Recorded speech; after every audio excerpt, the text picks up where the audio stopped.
What happens to your front end when you mess up and crash? It snaps. You end up snapping your front steering fork and bending your other one. So what are we doing right now?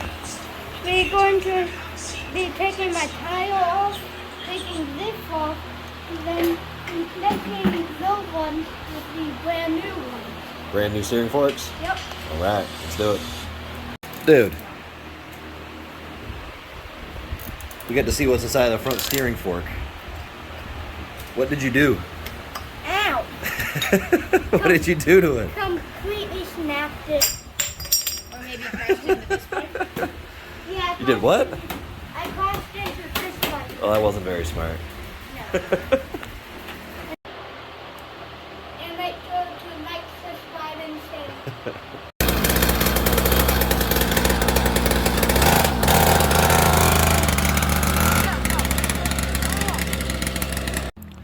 Alright.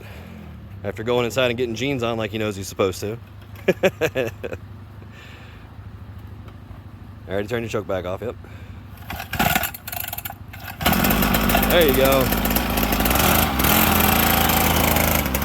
He's back in business.